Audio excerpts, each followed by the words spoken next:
Okay, so I have already done all this work to all the other control arms, and I'm on my very last one. So now that I got a good rhythm, I've had a few issues going on.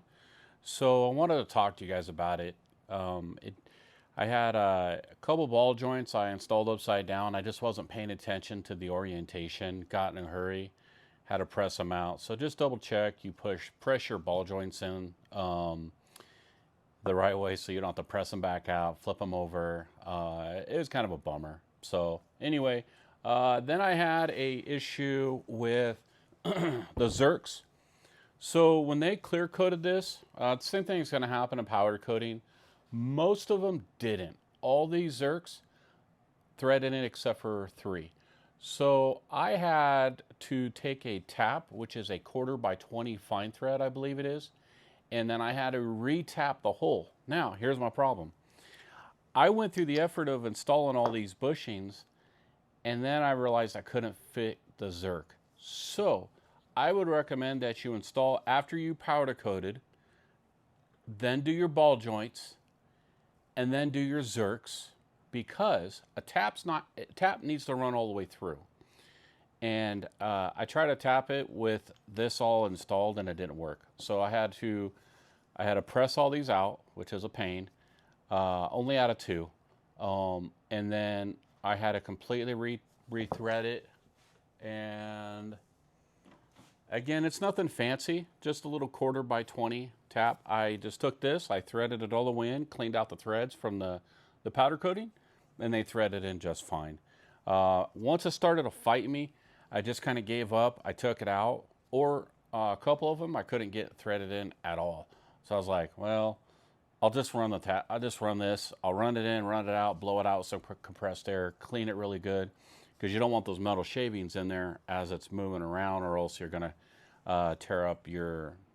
I guess these would be considered bushings where the bolt goes through. So since I've already done them all, I figured I'd show you guys what I've been going through. I'm going to actually install the bushings, press them in.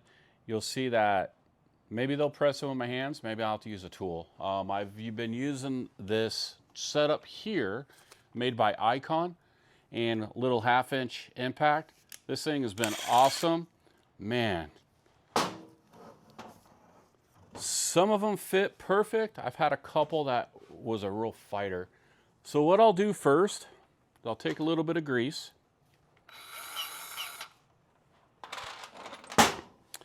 and I'm going to lube up the inside, because obviously if I put a little bit of grease in there, it's going to make it a little bit easier for these bushings to go in. And then I'm going to do the same thing on the in and out of the bushing itself. So you don't need to go nuts, just little. I mean, this is mainly for assembly. Obviously a little bit of it's gonna take a little bit longer to wear out, I'm sure. You know, HCR uses a similar setup. These are, the plastic is thicker and the metal is denser. So that's one of the things that I've kind of noticed about it. When I hit the metal of the control arms with a hammer or something, just because I was just looking at it, I did notice I had a completely different tone between the two. This had more of a thud, where HCR had more of a ting to it. I don't know what that means. I assume it's a little bit denser material. I don't know. It's hard to tell. But it does seem like it is a denser, thicker steel than what HCR is running. So that's something to note. Obviously, HCR doesn't use Zerks. When you have too much slop or play in these things, you just replace them on the HCR. Where the JRI, you're just going to, you know, every 500 miles or whatever. I'll probably do it every 500 miles. You just grease them up and then they're good to go. So here's another mistake I did. I've made a few mistakes. I figured them all out. I don't know about them all, because now after I'm done doing this video, I'm going to actually install the kit. The short, this is the, oh man, I think this is a lower control arm. So the skinny one takes the skinnier bushings, okay? The wide one takes the wider bushings. I used the skinny one because they fit on this one, and then the dowel, the dowel or the pin, it didn't fit right. So I was like, man, that was kind of a bummer, because I had to press everything out, and then it just made it hard. So we'll see if I get lucky on this. Bam, right in there. Like butter. We'll take, now, depending on the kind of press that you have, it really doesn't matter if you come in from this side or this side. You just have to switch out the way that your press works itself, if you need one. I don't. Cool. Like I said, some of them just, man, they fought me tooth and nail, and others, they did not. So then I'm going to put in these ones.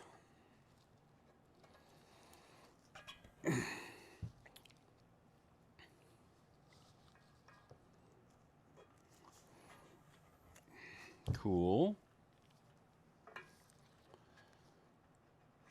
Oh. Yay. Ugh. You know, I just couldn't get lucky, could I? Like, man, so close. All right. So I'm taking my fancy dancy thingamabobber here. I'll line it up. Need something to, here we go. I'm gonna prop it up a little bit so I can have it sitting in midair.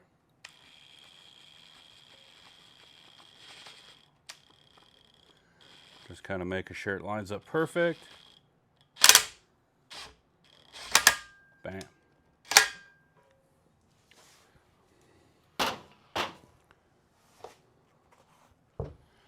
And that's really it, guys. Some of them went in easier than others.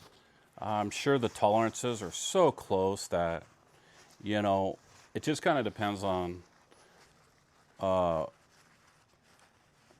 you may be stronger than me. I don't know. Some of these, I don't know, there was like no way that I was going to get them in by myself. So again, when you're assembling these things, if you decide to go with JRI, again, your steps are powder coat, ball joints, zerks, and then your bushings. Do that in that order, and then don't forget not to switch these two. The skinnier the arm gets the skinny bushing, and the wider arm gets the wider bushing. Ugh. As you can tell, skinny, wide. I'm sure this says it in the instructions. I didn't read the instructions. I thought I was smarter than the book. I was wrong. So I hope this video helps you guys with the initial, the install. I'm gonna probably tie this video into the whole system. Yeah, I don't know. I might just do this as a separate one, because the rest of it is just simply bolting stuff up. Everything else has already been, all the hard work's actually already been done. Driving around town, going to Vegas to get stuff powder coated.